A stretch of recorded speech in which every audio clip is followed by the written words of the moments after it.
Hey everybody, it's GalModX and welcome back to another premiere draft of Dungeons & Dragons Adventures in the Forgotten Realms.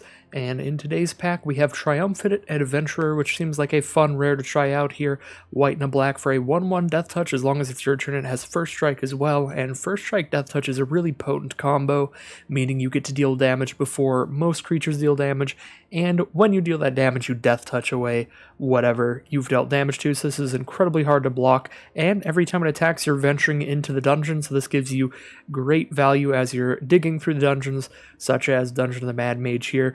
You can really make your way quite a ways through off of just a Triumphant Adventure, just because, as I said before, it's pretty easy to get through with this card and just keep attacking with it. So I kind of like trying the Triumphant Adventurer out here, see if we go for a white-black venture theme. If this rare weren't in here, there's another really fun dungeon build-around card, Hama Pashar Ruin Seeker. Allows you to double up every time you hit a room ability. So every time you venture into the dungeon and you get a room like Yawning Portal that gains 1 life, that is what you'd call a room ability, so you'd gain 2 life the first time you venture into the dungeon if you had that on the board. But I do think that the rare card is definitely a little bit more exciting, so we'll be trying that out here if we can. So here we see a build around enchantment, the Bard class. Unfortunately, you really have to build around it, and I think it's pretty much impossible to get enough legendaries in draft to make the Bard class really work, so we're not going to be going with that rare here. We could go with a Dungeon Crawler, nice little aggressive 2/1 for 1, and it can get back later on in the game. In white and black, we're going to be in a color scheme that ventures into the dungeon quite a bit, especially with Triumphant Adventure as our first pick, so it is quite possible we'll make it through the dungeon once or twice, and if we do, we get to bring our Dungeon Crawler back from the grave to our hand later in the game, so that seems fine. Other than that, for black-white, there's just like a Manticore here, which is like a 4-mana 2/1 Flash Flyer that can finish off a creature that's been dealt damage. Seems fine, but in general, the black-white cards in that pack, pretty few and far between. So let's see what we have in pick 3 here. Do I want to just keep going on the black-white train, or maybe take one of the powerful off-color cards here? We do see a Wandering Troubadour, not sure how to pronounce it, but this is a 4-mana 4/2 that essentially makes it so any turn in which you play a land, so any turn in which you landfall, whatever you want to call it, you get to venture into the dungeon in that turn's end step. So just a consistent source of value in that way, giving you a lot of those little room abilities, getting farther in the dungeons, maybe even helping complete them. That being said, doesn't go with our first 2 picks, but there's nothing super good in white-black here. There's like Ranger's Hawk, which can help venture. Don't know if I want to pick 3 a Ranger's Hawk. Thieves' Tools can be fun too. We can use this with Triumphant Adventure to make sure it always gets through, but it already will. But there's a lot of black creatures that have good abilities when they deal combat damage to somebody like a Horde Robber here, so that could be a thing. I think I'm just going to take the Troubadour, leave my options open here. If white-black gets cut a bunch here, we'll be happy to have something off color to jump into if that color is more represented in what we're getting past, and I don't think we're passing up on all that much there, just nothing super great in white or black there. That's like pick 3 worthy to me. So here we have Fate's Reversal. Return a creature from your grave to hand and venture into the dungeon. Seems like a good late game play. As soon as one of your creatures is traded off, it'll be good. Definitely going to be really good if we get any creatures that that venture into the dungeon when they enter the battlefield, or just have generally good enter the battlefield effect. So I kind of like that here. There's also a half-elf monk. That could be fine. Monk of the Open Hand could be really good if we go very aggressive with our deck. I might want to try this card out. Again, it is very early in the format. This is my second draft video of the format. Yeah, I could definitely see trying out Monk of the Open Hand. This really only has to be a 1-mana 2/2 for it to be good, and it's really not that hard to trigger it as the 1-mana 2/2. You can just play this on turn 3. Yeah, wait till turn 3, play this, and then play a 2-drop creature right afterwards. And it should trigger once or twice later in the game as well. So what do we have in this pack? We have Dwarfhold Champion, good if we're very aggressive and have some equipment. Manticore seems fine, a Flash Flyer that can finish off a creature, or a Keen-Eared Sentry. Don't love this card, just again, because 2/1, just the 1 toughness there being the main thing, but it gives you some random effects that might come into play. Kind of between the Manticore and the Dwarf Champion to me here. I'm going to try to Manticore, I think. like definitely getting some evasive creatures, and this will give us a creature that puts his flyer onto the board, and if our early game creatures become too small to attack in well, having a Manticore to finish off one of their big blockers is going to help quite a bit. So it seems like just a good ability to be able to use. We have a Feigned Death here. This card has messed me up when my opponents have used this against me, but I guess we do need some pretty valuable creatures for this to be good. We do have a Triumphant Adventure really want to get back, and a Manticore with a good Enter the Battlefield effect. Definitely at its best with good Enter the Battlefield effects. Don't know if it's something I want to take this highly, though. Just like a Half-Elf Monk or a Dawnbringer Cleric could be the pick here. Yeah, I'll just take a Dawnbringer Cleric. Definitely do like having some artifact and enchantment hate in the main deck, and Dawnbringer Cleric gives you a very main deckable one, because worst case scenario, this card's a 2-mana 1/3 that gains 2 life, and it just gives you those flexible options for other ways to use it if your opponent's playing specific cards, like stuff to bring things back from the grave or powerful enchantments. Out of this pack, I like the Clattering Skeletons. 4 mana for a 4/3 is okay, but it gives you a nice venture into the dungeon trigger when it dies. There's also a Delver's Torch. This card's a little bit slow, but it is a consistent way to venture, which is nice. And then there's a Sepulchre Ghoul, which is good if we're going incredibly aggressive. Little 2/1 there, so it is easy to trade off with, but the ability to sacrifice a creature to give it +2/+2 is a really good ability to be able to threaten to activate, especially in an aggressive deck. So we have Baleful Beholder here, which can be definitely fine at the top end of our curve, because we can use this and just use Fear Ray to give all creatures menace until end of turn, make our board really hard to block, maybe finish off our opponent that way. But then we have that aggressive Dwarfhold Champion or that Fates Reversal there for the late game bounce spell. I'll go with the aggressive Champion here, I think. See if we get a few equipment in here. This is definitely the kind of deck that can use the 2-mana equipment that lets you venture into the dungeon. So we have a Vampire Spawn, 3 mana 2/3, drain our opponent for 2 life, Potion of Healing, draw a card and then gain 3 life, or Celestial Unicorn. If we get life gain, this can get bigger throughout the game. We do already have 1 life gain card. It's not too hard to get a lot, so I might try to Celestial Unicorn here. See if the white half of our deck gets a lot of life gain. And here I can get a second Manticore. Seems fine to me. Just double checking all the other cards, seeing if there's anything just really powerful in another color. We do get a nice late Ranger's Hawk here. Unfortunately, the Minion of the Mighty is pretty much unplayable and limited, but seems like a really fun card to build around with for Constructed. A 0/1 Menace, but if you attack with 6 total power of creatures, you get to put a dragon creature from your hand into play for free, which is pretty cool. But yeah, it's incredibly difficult to draft the deck that could make good use of that. Suppose we'll just take a Paladin's Shield here. Not incredibly happy to play that right now, but it's a filler card for now. Yeah, Devour Intellect does not really do anything at all. We are unstoppable. I just got a Twitch alert there. It's been a long time since that. So somebody just followed me on Twitch. Thank you, whoever that was. But I don't even have the visual alert on, just the audio alert. So that was a little weird. But that's cool. Anyways, Devour Intellect looks completely unplayable unless you can sacrifice a treasure token for it. And we don't have any treasure production in here yet. So that just seems like going really deep. So here we have a Lightfoot Rogue. A nice little 2/1 that it always has at least Death Touch whenever it attacks. And if you're really lucky, it'll get a little bit of extra power, or potentially First Strike Death Touch if you're incredibly lucky. So that could be okay. It's an aggressive creature that's hard for your opponent to block, because anything they block with is going to trade with it. That being said, only 1 toughness makes it so if they just get a 1/1 Goblin, which one of the dungeons even spits out, as you can see in the Goblin lair, you get a 1/1 Goblin, then this is just going to trade down into that really easily, so I don't love this card. That being said, it's that or like a Clattering Skeletons, that's pretty much it, or a Half-Elf Monk. There's just not a lot for us here, so I'll try out the Lightfoot Rogue, but definitely does not look particularly impressive to me. So here we have a Portable Hole. This seems pretty good. It only exiles small stuff that costs 2 or less, but it does exile any tokens, which is good. It exiles a lot of the classes and the good like mana sink artifacts like Instrument of the Bards and stuff. because it hits any non-land permanents that cost 2 or less, not just creatures.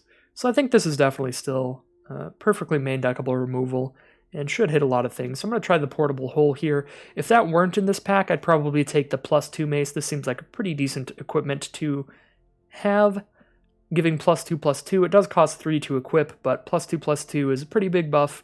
2 2s turn into 4 4s. That trades up quite a bit. 3 3s turn into 5 5, so on. Just when you stack up and add the power and toughness in your head, just thinking about, oh, my 2 mana 2/2 is all of a sudden trading into their like 5 mana 4 4s they might have. That's where you can really see how equipment can be a lot better than they look, even if they are kind of slow. So here I think I have to take Minimus Containment because we don't have any removal now, pretty much. Well, we don't have any unconditional removal. Minimus Containment is unconditional removal. Just enchant any non-land permanents to turn that into a treasure until your opponent can deal with the containment, which is very rare. But yeah, we have Portable Hole that only kills small things, Manticore that only kills things that we've damaged. I think it's really important to get a Minimus Containment here. But there's also Delver's Torch, which would be good to have, Zombie Ogre, which would be good to have, just the cards that say Venture into the Dungeon on them for this color scheme.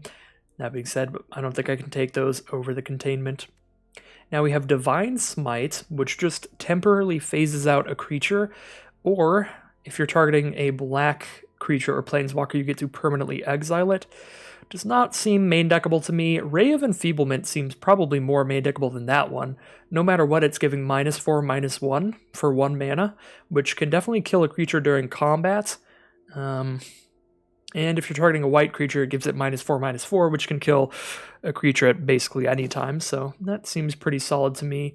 Does look like black-white is probably getting drafted pretty heavily here, because not seeing a ton in these packs, although here we do see a very solid card. The Priest of Ancient Lore is just a great card in general.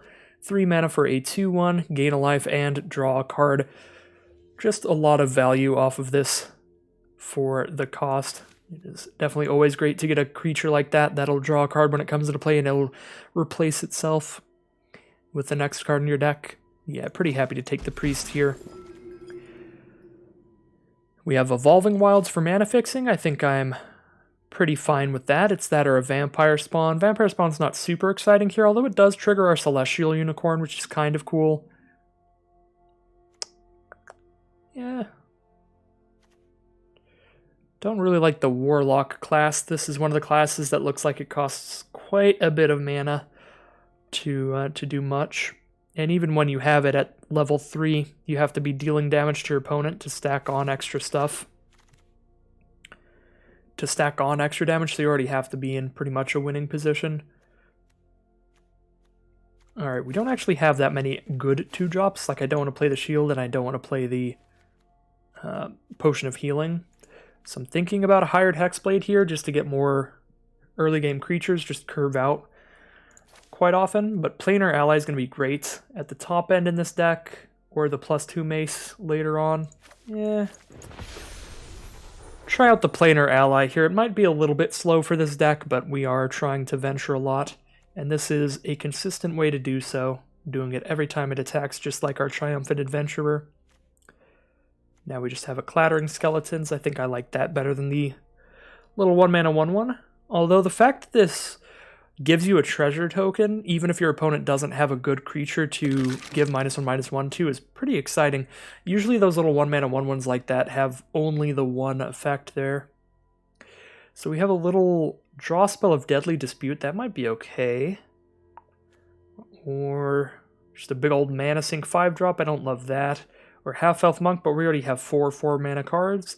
I'll try out the Deadly Dispute here. 2 mana instant speed, sack an artifact or creature to draw 2 cards and create a treasure token. Yeah, that's pretty great. Really good response to a removal spell. If you have any treasure tokens out somehow, you can just sacrifice a treasure token to draw 2.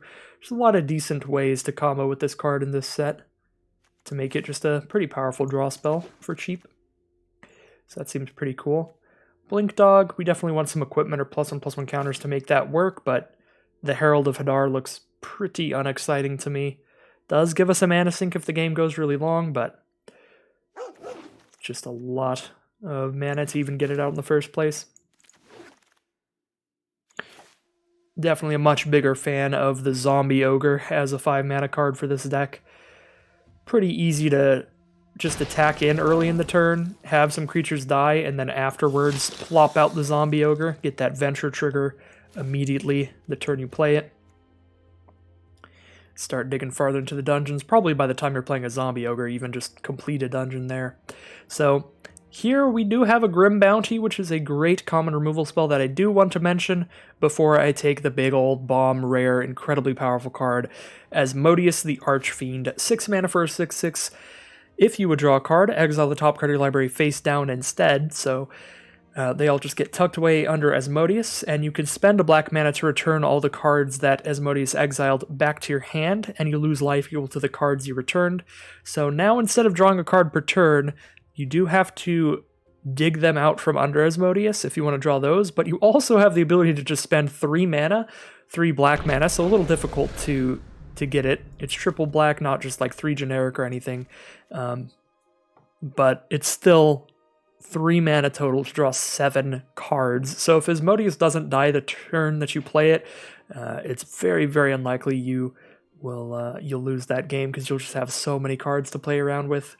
So here I'm pretty happy to take this random removal spell, Set Off Traps. I don't really want to call it You Hear Something on Watch, just because that's a real long name there. So I'm just going to say Set Off Traps is basically this card, because the vast majority of the time that's what you're doing. And yeah, we don't have tons of removal, so I like throwing that in here. Looks like the best card are colors. Outside of maybe another Celestial Unicorn, we are getting some random incidental life gain, like that Vampire Spawn we got as the last pick of our last pack. So now we do have 19 creatures in here, so we have a really good amount of creatures for a pretty aggressive deck. And we're kind of curving pretty well with a lot of 2s, a couple 1-mana creatures as well, some aggressive ones. So I kind of like Devoted Paladin. Just a 5-mana 4/4 gives the whole field +1/+1 vigilance when it comes into play. Can lead to a really big kind of alpha strike attack. But alternatively, there's a Drider. This one's a lot better if you can actually hit your opponent with it, but that might be a little difficult. If this ever hits your opponent, you do get to spit out a 2/1 Spider, but it only has 3 toughness, so they can trade up into it with smaller creatures pretty easily. And yeah, if we're already getting in with our 4-power creatures, at that point in the game, ideally with this sort of aggressive deck, we're already winning by just killing them at that point. So, but Drider is definitely still a cool card, definitely an option out of there. So now we have Dwarfhold Champion or Deadly Dispute. I do already have 1 Dispute. I don't know if I need a million of these. I am getting a good bit of value just by having a lot of cards that venture into the dungeon, so we'll be scrying quite a bit off of the dungeon cards, like Dungeon of the Mad Mage.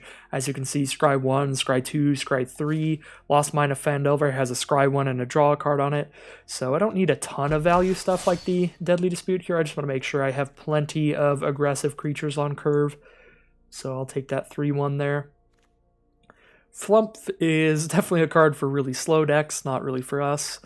Blink Dog, we don't have a lot to use it with. Gloomstalker could be good in here. Just a 2/3 on curve, and after we complete a dungeon, it'll be a double striker. That can be pretty aggressive. We, again, already have 4 4-mana cards, so I don't know if I need another Skeleton. Vampire Spawn would work with the Unicorn, but we just have the 1 Unicorn, so I don't need a million life gain cards. Ooh, I do like the Yuan-Ti Fangblade as a way to potentially keep venturing into the dungeon. 3 mana 2/2 Death Touch. When it hits our opponent, we venture in. Seems pretty fine to me. Do already have a Dawnbringer Cleric. I think Dungeon Map can potentially be a good card, and definitely a pretty fun one, but we're definitely leaning towards the much more aggressive kind of venture deck that wants to be venturing just incidentally, just while we're playing creatures. Some of our creatures are entering the battlefield and venturing. While we're attacking, some of our creatures are venturing into the dungeon. While we're hitting our opponent, we're venturing in. We don't really want to spend extra mana to keep venturing in, but I do think the dungeon map for a slower deck that's trying to venture a lot could be pretty good. This pack is excellent. There's a Priest of Ancient Lore and an Arborea Pegasus. I think I'm going to go with the Pegasus here just to get some more aggression in here. This gives one of your creatures +1/+1 flying till end of turn and leaves an evasive creature behind, which is fantastic. And here I'll take another one of those. But definitely Priest of Ancient Lore was a solid option there. And In hindsight, since we are getting a second Arborea Pegasus here, I think I would have preferred to have two Priest of Ancient Lore, one Pegasus, but I'll take 2 Pegasus as well. Plus 2 Mace is also an option out of this pack, but I do really, really like the Pegasus, and we're probably going to have some random Delver's Torches for some equipment, if we can, just to be venturing on through. Although I guess the Drider's still in here. Could try out a Drider.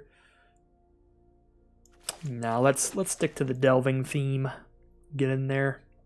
Thieves' Tools is really good with the Fang Blade and kind of okay with some of our other stuff. We don't have like a million cards to combo with this. This is also like a surefire way to break in for some damage in the late game, even if our opponent gets some really big blockers. And I already have 2 Manticores, don't really need a third. So we'll try out the Thieves' Tools here. Seems like it could be solid in this deck. And now I'm just going to rare draft this Bard class because we're not playing blue or green. And let's see. I'm going to hold down the Alt key to see if I have any of these fully completed yet. No, so we'll just take whatever I have the least of, I guess. And we could actually play another Clattering Skeletons. I don't know if I will, but we could, potentially. Okay, well, this is a pretty cool looking deck. And we get to make 10 cuts to it, so we can definitely kind of hone in on our aggressive curve if we want to go for that, which I think I will be doing. For the full aggro, I kind of prefer the Thieves' Tools than the Delver's Torch, because the Thieves' Tools gives us a way to close out those games where our opponent establishes enough blockers to stop everything we're doing. Then all of a sudden we just slap this onto somebody and keep getting in anyway.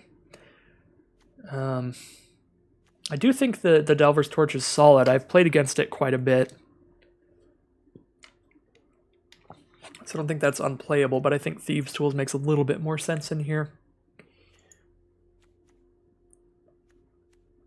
If I can get the curve down. It's also really good with Gloomstalker. Unblockable Double Striker. That could be good. So Blink Dog. We're not... Could you get over here, dog? We're not really adding any power to our stuff, so Blink Dog's not going to do much. I do like the evasive cards here. I don't know if I like having this many 4-mana cards.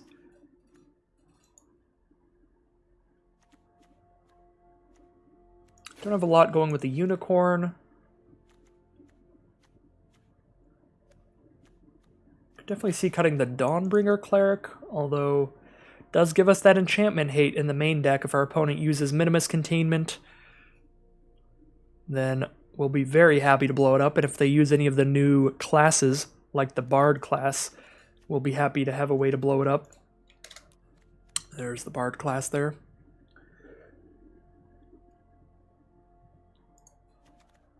But we need to cut 10 cards, so I gotta cut something here.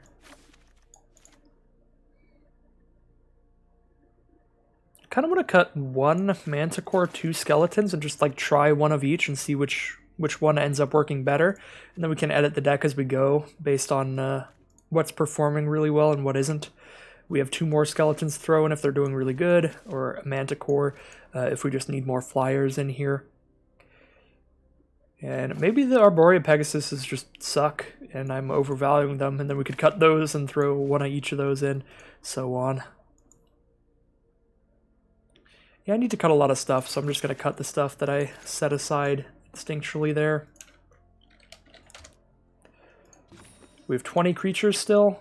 I think we just cut 3 more creatures here then. Go for like a 17 creature deck.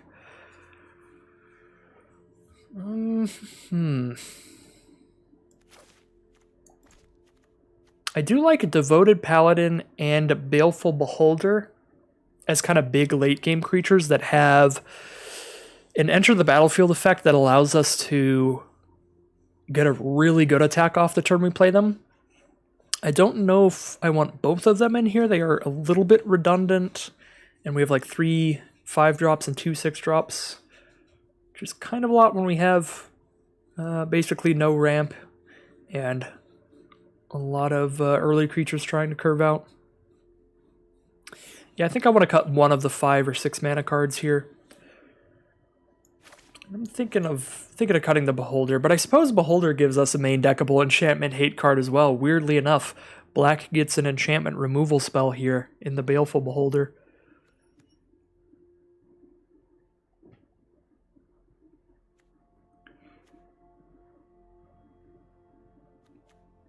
Yeah, I kind of like the Paladin better. I am going to cut the Beholder.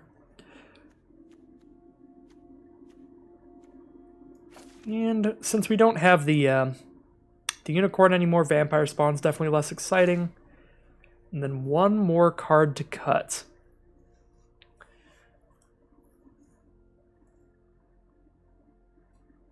Maybe we cut the Paladin as well. Or a land here. But we do want to hit 6 for like Asmodeus. Asmodeus is really, really good if we can ever get that out. Well, I guess with a decent amount of venturing into the dungeon, we will be scrying a good amount. That can help hit lands when we need them. So how many times are we venturing into the dungeon really here? It's not actually as much as I thought it would be. We have Triumphant Adventurer doing it consistently. Ranger's Hawk doing it eventually, like late game if things get stalled out. The Fangblade maybe ventures in once or twice. Yeah, we aren't actually venturing all that much in the early game.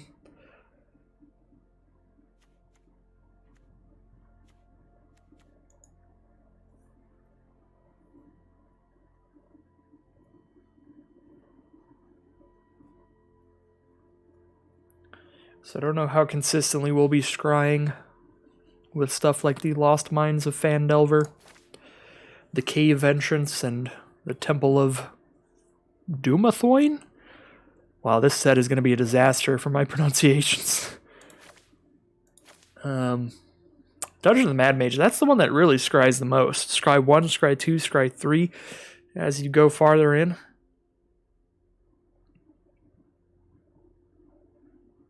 But I don't know if we have enough venture into the dungeon to really try to go for the Dungeon of the Mad Mage particularly often, especially because we have multiple cards that want us to finish the dungeons, and the Dungeon of the Mad Mage takes 1, 2, 3, 4, 5, 6, 7 ventures to complete, whereas the Lost Mine of Phandelver only takes 4. I think we'll just be going for the Lost Mine of Phandelver, or even Tomb of Annihilation the most often. Tomb of Annihilation is good when you're really, really aggressive because you can hinder your opponent's game plan a good amount, make them lose some life off of the trapped entry, Veils of Fear, Sandfall Cell, or they'll have to discard a card or sacrifice a thing, which is nice. And then when you finish this, you get a nice big old 4/4 Death Toucher to slap them with. So this is definitely looks more like a Lost Mine and Tomb of Annihilation deck than a Dungeon of the Mad Mage deck. So yeah, I don't think we can rely on just scrying to always hit our lands. So in that case, I kind of want to keep 17 here, but I'm not 100% convinced either way is the best here. I think I'll just cut. What is the first thing that comes to mind?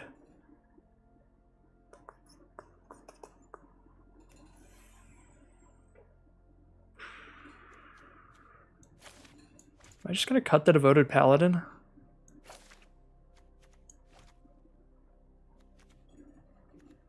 Could even cut the Zombie Ogre. I think I'm going to cut the Devoted Paladin here. Just cut both of the big enter the battlefield, buff the whole field things, unfortunately. Yeah, I think I'm going to roll with it like this.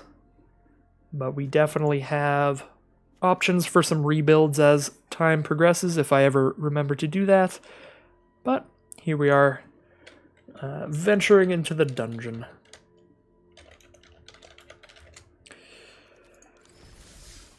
Kind of more just white-black aggro, I suppose. We didn't get as much venture as I would have hoped. I think white and black were relatively heavily drafted in our draft pod.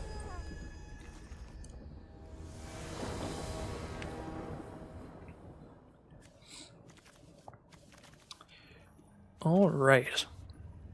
So this is looking like a mulligan to me. Of course, if we hit a swamp immediately, it's great. Dungeon Crawler turn 1, Triumphant Adventures turn 2. Opponent is going first, so we draw before we play anything.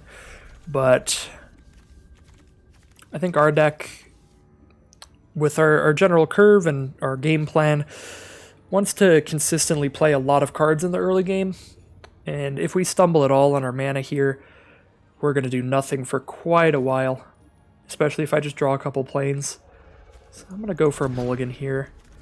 And here we actually do get to get on the ground running with a Dungeon Crawler turn 1, Ranger's Hawk after that no matter what. Then we play a Thieves' Tools, which gives us a treasure token when we play it, so that'll help cast one of these 5-drops a little bit early. So I think I'll keep this, and I kind of like the planar ally, the flyer, a little better than the zombie ogre here. Yeah, we'll roll with this. Definitely like keeping the Thieves' Tools, though, because the fact that it gives us a treasure token when it comes into play. So it helps make sure we can hit that planar ally eventually. Well, Gretchen Titchwillow is going to block our 2-1 all day long, a 2-mana 0/4 with a great mana sync ability, drawing cards and playing lands. Very good card in general. I'm just going to get a treasure token and pass the turn. I'm not going to sacrifice the treasure just to get a 1/1 flyer out. Chipping away at our opponent for 1 damage a turn is not going to be particularly impressive here. What does this do? Untap a permanent. Activate only as a sorcery. Alright. Could sacrifice the treasure to draw a card off our Priest of Ancient Lore here, and hopefully hit a permanent mana source. Kind of want to just go for the Ranger's Hawk here. Really want to have this treasure around to cast our 5-drop cards. So hopefully we just hit a land next turn at least, and then we just hard cast the Priest off of just lands. So Clever Conjurer can untap lands, so that's pretty nice. Ramps them up here into the Owlbear, a 4/4, and they draw a card. Well, now I think I gotta pop the treasure and get some form of value. I could gain a life and draw a card right now if I play the Priest of Ancient Lore, or I could play the Fangblade, and then next turn I could equip the Fangblade with the Thieves' Tools for only 2, and then just consistently venture into the dungeon from that point on. Just every single turn, hit him for 2 and venture into the dungeon, so get all the scries and all that. I think I'm gonna just go for the one with the enter the battlefield effect here. So no matter what, I get a little bit of value there. Because I'm a little scared of the world in which we cast the Fangblade, and then we would have drawn this Lightfoot Rogue, so we don't hit the land the next turn. We then soak up all our mana next turn into throwing a Thieves' Tools on the Fangblade. Then if they just have instant speed removal, we've had 2 turns of ours be completely blanked.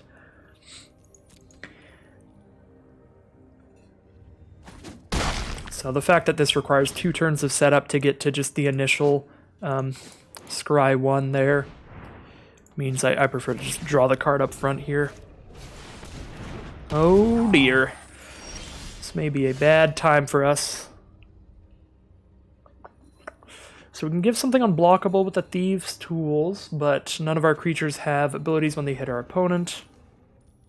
I think we're pretty much just dead here. I guess I get to play a chump blocker.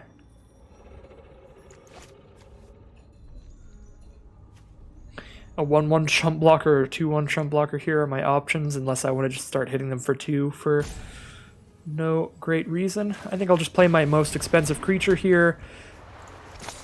Plan to chump block the 7/6 with my Dungeon Crawler, because that could potentially come back to my hand later. But we are on a pretty quick clock here from the green-blue ramp deck. Definitely looks like my kind of deck here, something I certainly want to draft in this format in the future. The Gretchen drawing cards in the late game, putting extra lands out. The Conjurer ramping up into these big old beasts, a bird bear and a giant here. We could double block, go for a kill on an owl bear here. We're going to have a Death Toucher as soon as we hit 1 more land.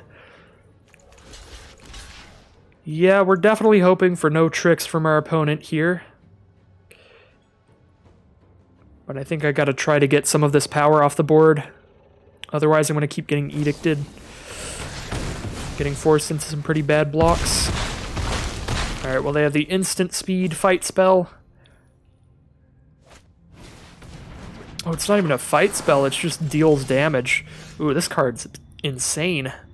Can't be countered either. Yeah, that's very good. Well, here's our Death Toucher. So at least they don't attack us with the Herd Gorger here unless they play a removal spell.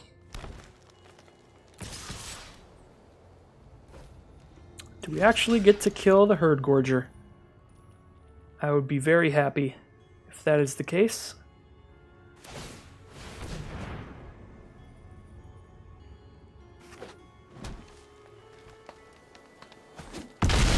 Alright, not bad at all. We killed the 7/6.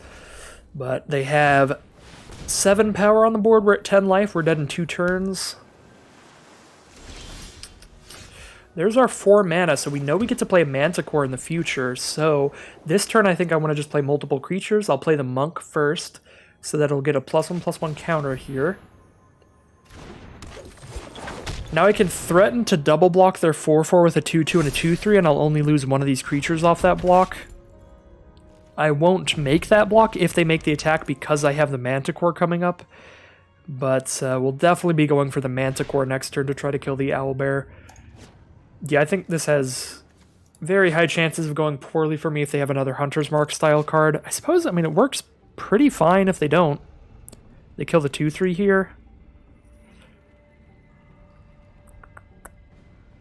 I mean, I can take 4 though and go to 6, because even if I do this and they have nothing and they kill my 2/3, then I don't have a good blocker for their 2/3 is the problem.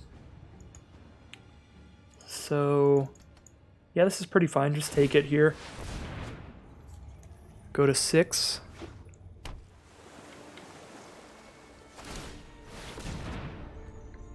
I think we're highly unlikely to win this game because Gretchen is definitely taking over with all the card draw here at the end. Just a fantastic mana sink. Well, there's Portable Hole to get rid of her, but if I cast that, I can't cast Manticore. Although if they only attack me with Manticore, then I can just not block again and go to 2. Stuck between kind of a rock and a hard place here.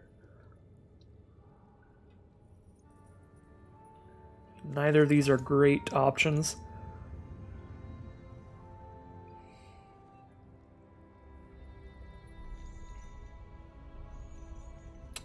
Kind of think I have to shoot the Owlbear with a Manticore right now.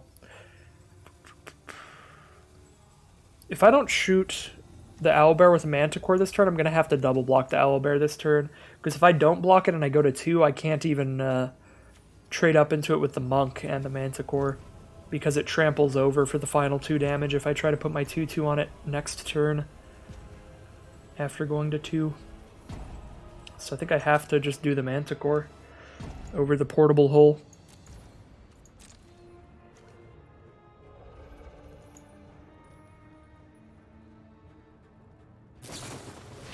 Scion of Stygia.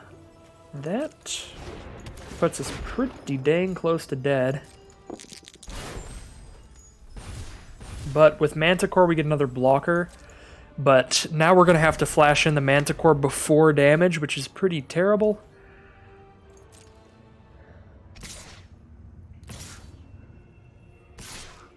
Yeah, this is horrible. Now we have to flash in Manticore before damage or we're dead because we can block 2 damage maximum. So we would block there and take 1, 2, 2 more from Trample and 2 over there. Go to 0 if we don't flash in Manticore right now. So the Scion of Stygia stops that entire plan.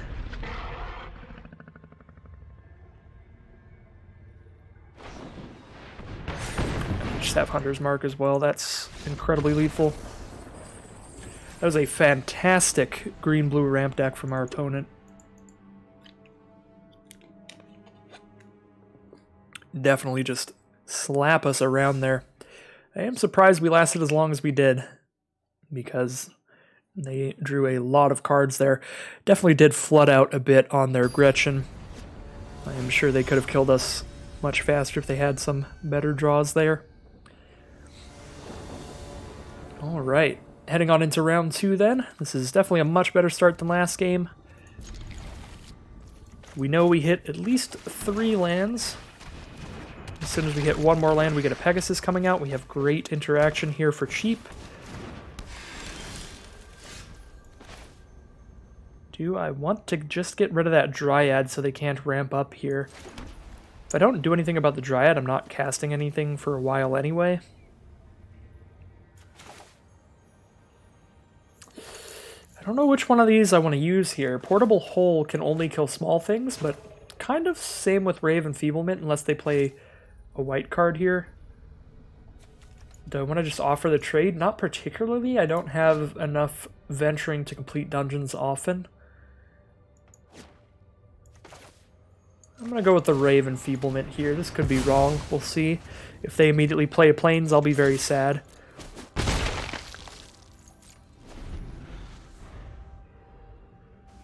Oh, that's okay. They played a card I can Portable Hole now. Keep slapping in for 2. Get that early pressure on. There's no massive reason to hang on to my removal spells like Rave Enfeeblement and Portable Hole because they can only kill small things. Rave Enfeeblement might have been able to kill big things though, because we do see the white mana, so it definitely would have in this matchup. But definitely Portable Hole. Not a big reason to hold on to this later in the game because then, you know, if they play a big bomb later, Portable Hole is not going to do anything about it. So just use it for as much of an early impact as you can when you have it. So they have a Find the Path. They venture into the dungeon, and that taps for double green now. And there's a planar ally. That is going to hold off our field here. 3-3, if we held on to the Rave Enfeeblement, we could get rid of that. So that is coming back to bite us. There was a 25% chance our opponent's secondary color was white here when I initially cast the Ray. Oh dear. Now they got a 7-6, but we got a 6-6 that draws a million cards if we hit a third black source. I guess we don't have a third black source right now. If nothing else, Asmodeus does trade with the Hill Giant. I think I'm going to hang on to Asmodeus for a turn if they don't have removal for it. Okay, they just have removal for it. Hey, but there's the third black source. Although, I mean, really doesn't matter there. We have the third black source by using Asmodeus, sacrificing it for its draw 7. That makes sense, right? Alright, we're mega dead.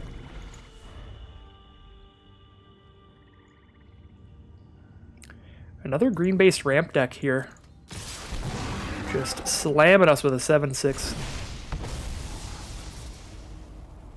This Hill Giant Herd Gorger has definitely been performing quite well.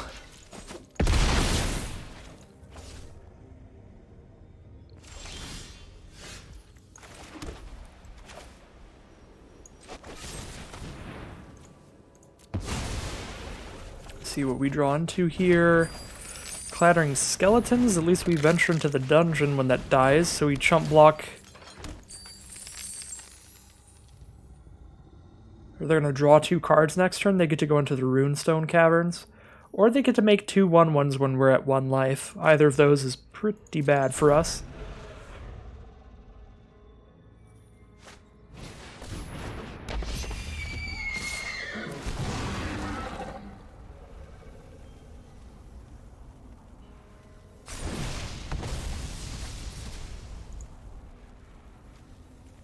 Basilisk and a Null Hunter, couple more plays here.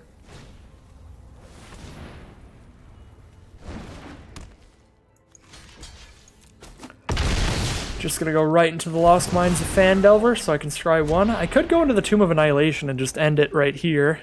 That would be pretty funny, but let's go into the Cave Entrance and scry 1, see what we get. That's a single blocker, not gonna save us. Don't think we have anything in our deck that will save us now though, because we have played our 1 draw spell. Well, we got slapped pretty hard yet again. That'll put us to 0-2. Maybe going to be my first 0-3 of the format. Nice and early on here. Get it out of the way so we can get the 7-win runs later on.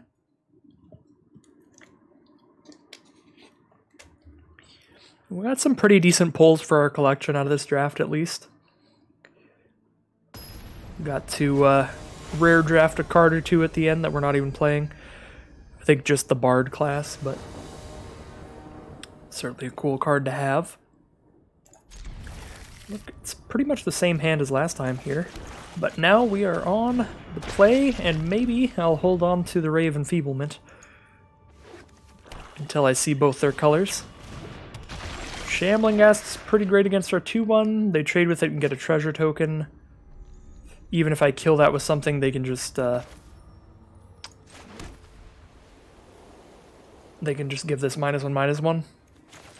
So I'm gonna portable hole that because it annoys me.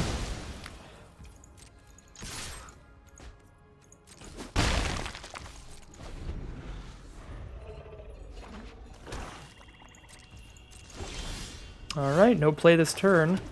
So we do get to keep chipping in for our early damage with Dungeon Crawler.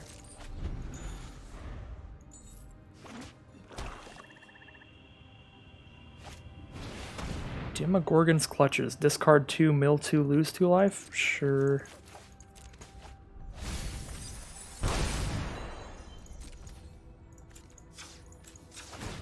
Get to keep our Dungeon Crawler chipping in here, so doing pretty alright. So we have... Asmodeus requires double black to cast and triple black for the ability. We only have one double white card that's planar ally. We also have Zombie Ogre on double black, so we'll grab a second swamp over a second plains here. Deadly Dispute. Don't have anything good to sacrifice right now, but could save that as a response for removal.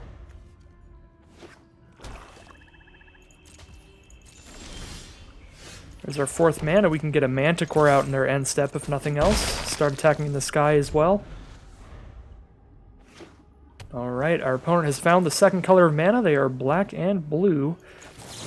But are not casting a blue spell here. Not yet, at least. Maybe a flash blocker of some kind or something? Nope, just going to 7. Shortcut Seeker, a 2/5. When it does combat damage to us, they venture into the dungeon. Alright, well, just hit with the flyers and hit with them again next turn, and that'll be lethal. Get a skeleton out here.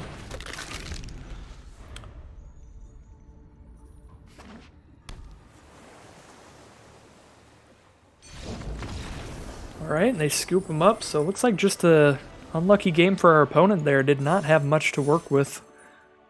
But that'll give us a win at least, so we're not 0-3, we're not completely out in the water. 1-2 here so far. Maybe we can rally off this. Get a few wins under our belts. I don't have to feel super terrible about this deck.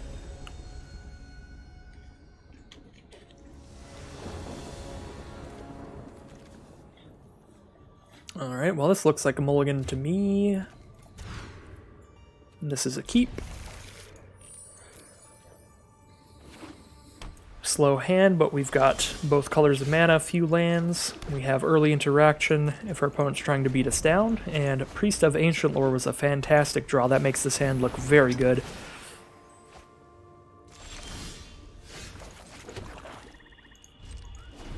Could exile their Potion of Healing to stop them from gaining 3 life, but that seems like pretty poor use of the portable hole.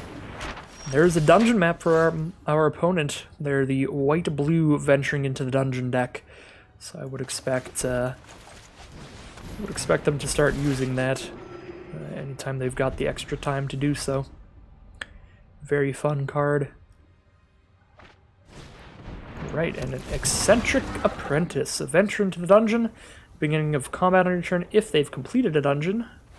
They can have one creature become a bird, just a 1/1 flying bird till end of turn. So they can buff one of their like 1/1s into a flyer, or turn one of our creatures into just a 1/1 instead of like a 5/5 or 6/6 or whatever we had to be able to block with. So that's pretty cool. Portable hole's only 2 or less, right? So we can't get rid of that with that. Kind of like just sending in here. Highly doubt they trade. Yeah, we just get 2 damage in there. And could make a 2/3 flyer to block that if I play the Pegasus. But I like kind of spreading our field to just go aggressively into them. with all our ground troops. Just push in with all these ground troops, and they're not going to want to make trades because they look to be some kind of blue-white flyers sort of deck, or at least that's what they have out so far. So here's just a bunch of 2-power creatures on the ground that'll trade into that flyer if they try to block with it. So they'll probably just send that in.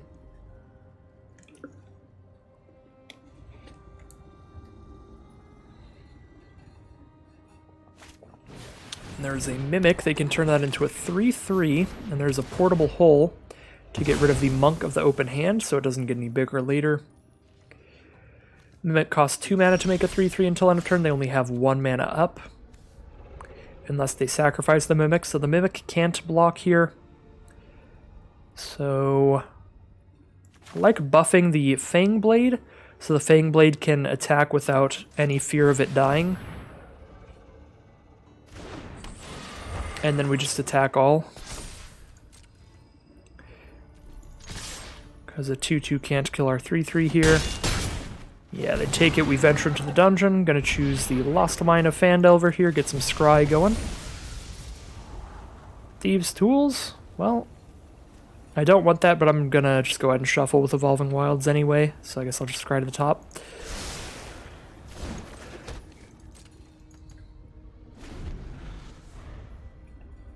If there was something I really, really wanted, I could just wait on the Evolving Wilds till next turn, because I don't have a 5 mana card to play anyway.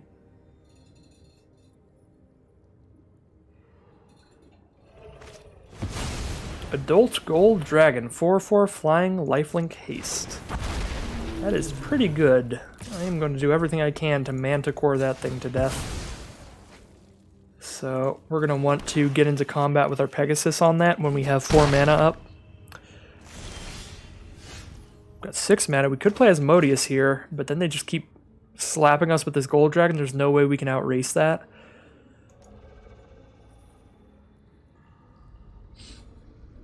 No, I think I'm going for a Manticore here. So, just the Priest. I could go with the Fangblade as well, but they definitely just trade. That's not a great trade for me, I feel.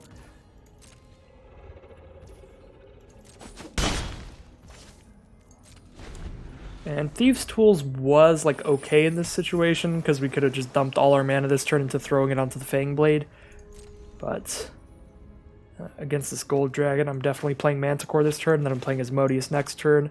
All of our mana is going to get soaked up for a few turns here.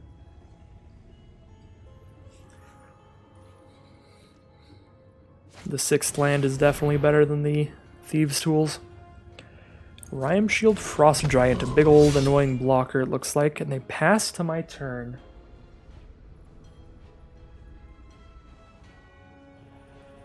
Well, that sucks. Deadly Dispute. Nothing really to sacrifice here. I guess I could sacrifice the Priest. This will give us a treasure token, so that'll give us the triple black we need for Asmodeus, which is good. I guess I could Portable Hole their Portable Hole.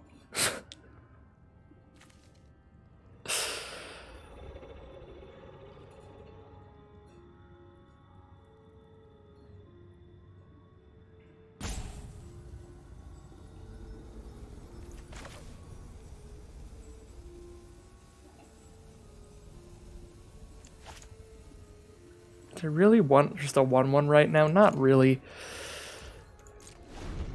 I could Portable Hole the Portable Hole, then I get a 1/1 here, and then I guess I could sack the 1/1 to the Deadly Dispute, or I could Deadly Dispute the Priest, and the 1/1 would get a +1/+1 counter. These are like options, but I don't really see a big purpose in doing them. Alright, so now they probably just have like a counter spell held up if they didn't want to attack with the Gold Dragon last turn, but they do want to attack with it now.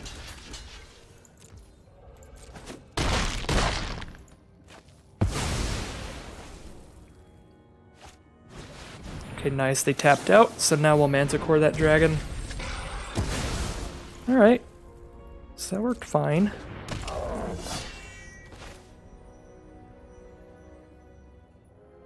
Priest of Ancient Lore does give us a chump block, but we're going to have a 6/6 out if they don't have removal, so they can't attack in anyway. Alright, now we just have a boatload of black mana for Asmodeus, which is fantastic. So we even get to hold up a Rave Enfeeblement here. If they play any white creatures, we can give them -4/-4. Pretty awesome. I'd rather hold back our 2/1 to trade with their apprentice if they want to attack, because they've got a higher life total than us. So each player losing 2 life right now affects me more than it affects them.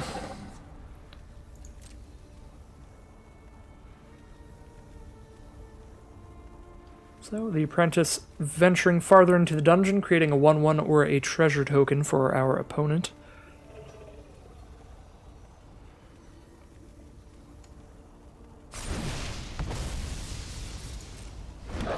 A 1/1 it is.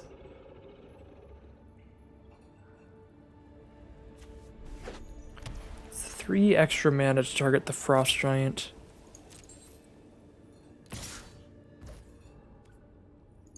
Alright, we can trade here, or I can Enfeeblement.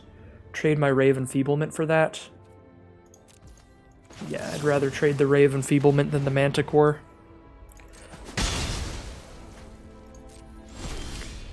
Alright.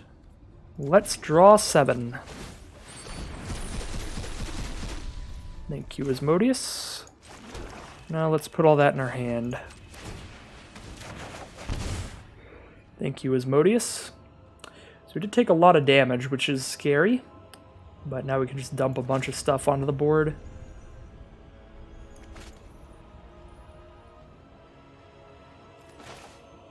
Just go 2-drop, 3-drop here. Play the champion, play the Gloomstalker, I guess.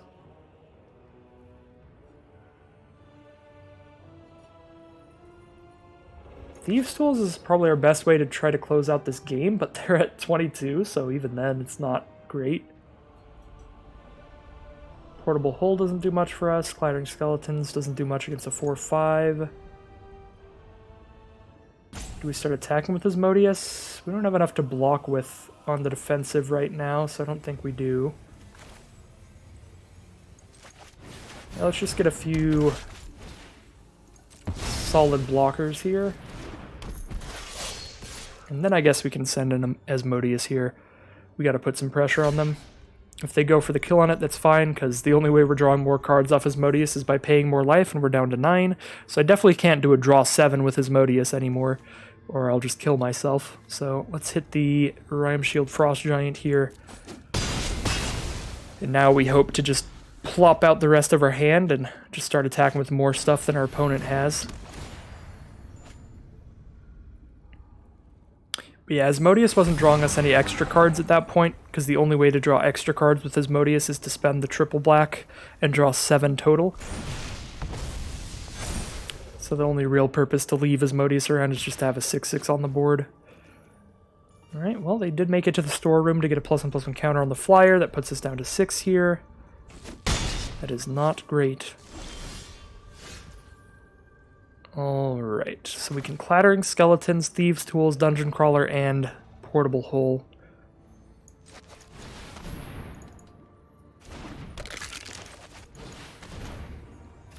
Let's just get all these out.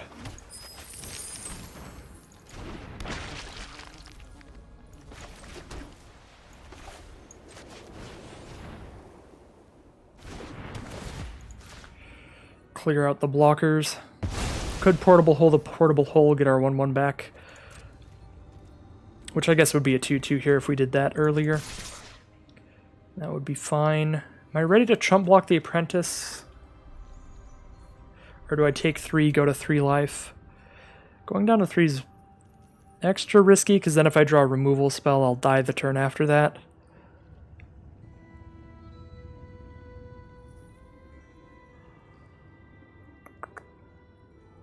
Yeah, I think I'll go for the chump block this turn. Unfortunately.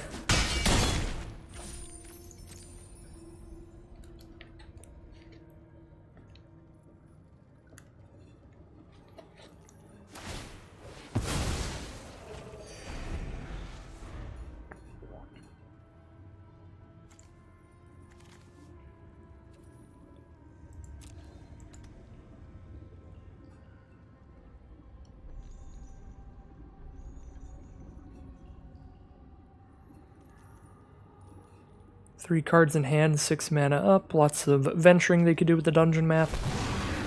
And venturing it shall be. Draw another card here.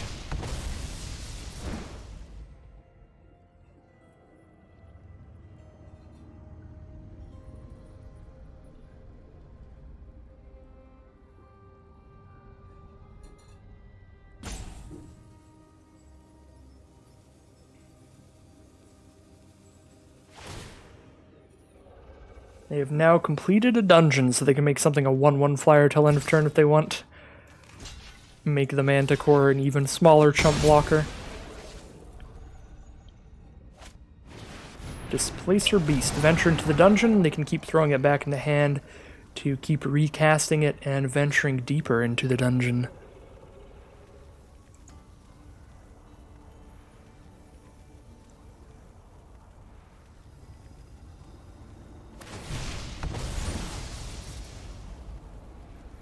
So they get the Scribe one here.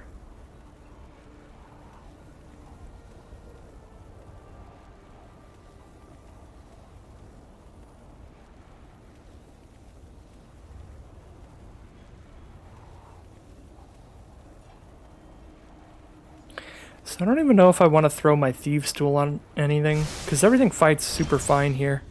Anything that we play trades with Displacer Beast. And none of them even trigger anything by hitting our opponent. I suppose we throw it on Dwarfhold Champions so that our strongest creature stays around.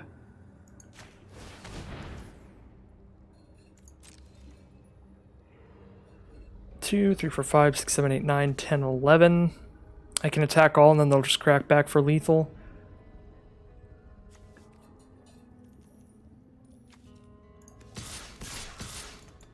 I like Dungeon Crawler trading for the Displacer Beast. Although, I mean, we're just never making it through a dungeon, it looks like. So I don't even know.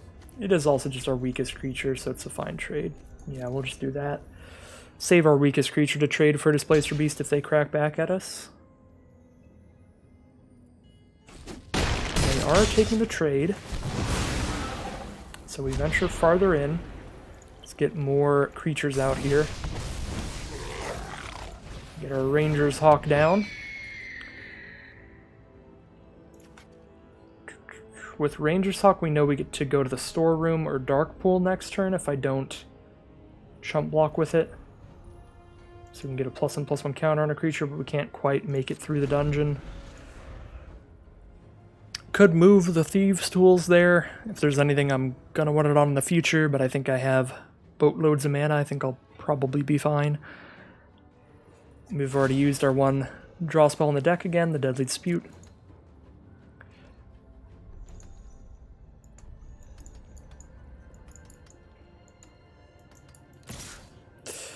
So chump block or go to dead to a removal spell again. I feel like...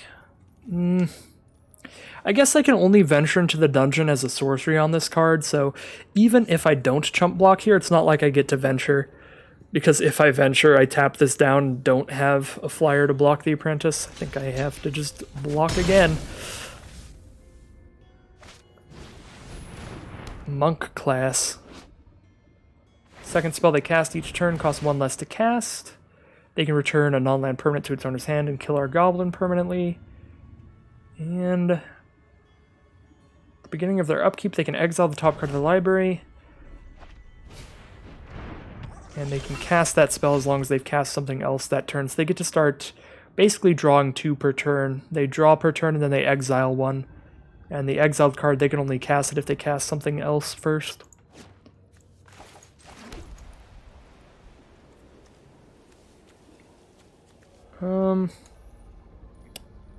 So I'm gonna take 3 here.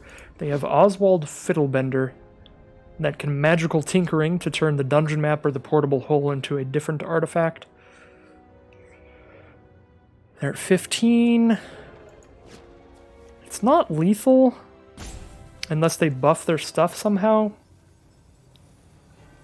We know they can dungeon map, but we don't know if they can venture twice here. So we don't know if they're going to make it all the way to the storeroom. If they do make it to the storeroom, they'll have lethal. think I just slam in, really. Do the best we can here. Puts him down to 10.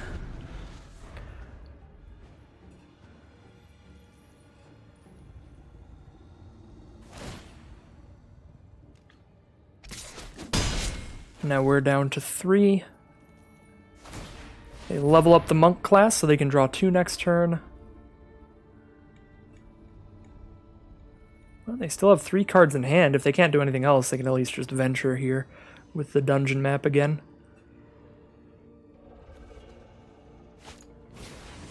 Potion of Healing. Got a lot of potions of healing in the deck. Plus the adult gold dragon hitting us a couple times was very good as well. So they've gained 3, 6, 10. Probably hit us with that twice. That's 14. Or at least if they hit us with it once, they hit a Manticore with it one time. So they've gained 14 life, and they can gain 3 more there. They've gained potentially 17 life this game. And now we're just dead. No removal for the flyer, no other flyers here. So just attack with the Dwarfhold Champion, hit for 3, put them down to 7. But that is going to close it for us. Those Potion of Healings actually did come to play very handy for our opponent.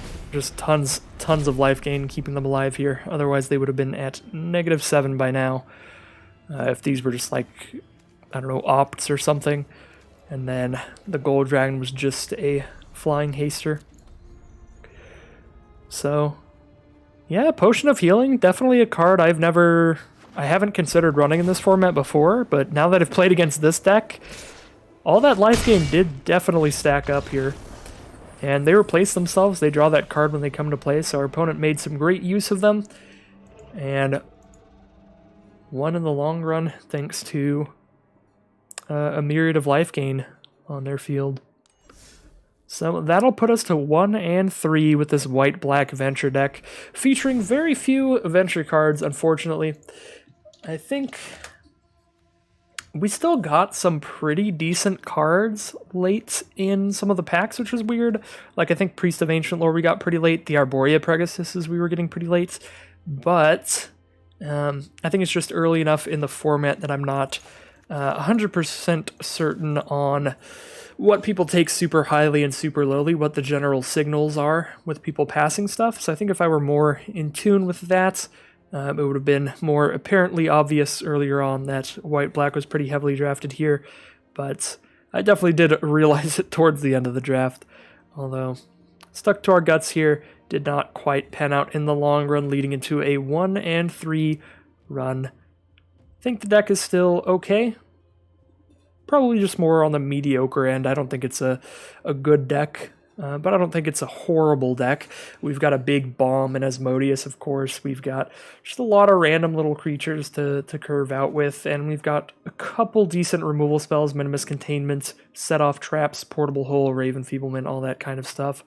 So, a mediocre, subpar deck this time around will lead us into a 1 and 3 draft this time around, which unfortunately does hit us pretty hard. In Premier Drafts, we only get 100 gems back out of this, but we still get an extra pack here, so let's see what we open up here, see if we get lucky on the final pull at least. We do! A mythic rare Flame Skull. 3 mana for a 3/1 flyer, can't block. When it dies, exile it, and if you do, exile the top card of your library. Until the end of your next turn, you may play one of those cards. So you could just keep replaying the Flame Skull and attacking with it over and over, or potentially maybe you draw something even better than the Flame Skull out of the exiled cards. So a really fun little mechanic there. Very interesting, giving you those options, so it's not just like a rejuvenating Phoenix, or rekindling Phoenix, like that old card. It's a little bit more interesting than that, so Flame Skull, a really cool card there. So anyways, that is going to end today's draft. Unfortunately, not the greatest record here, but you gotta lose some sometimes. Can't win them all for sure. But that will end today's Premier Draft of Adventures in the Forgotten Realms. As always, thank you all very much for watching if you chose to watch all the way to the end of the video here. And if you want to support the content, just like, comment, and subscribe. That'll let the YouTube algorithm know that you are enjoying the videos and want to see more. And as always, I will see you again very soon for some more Magic Arena.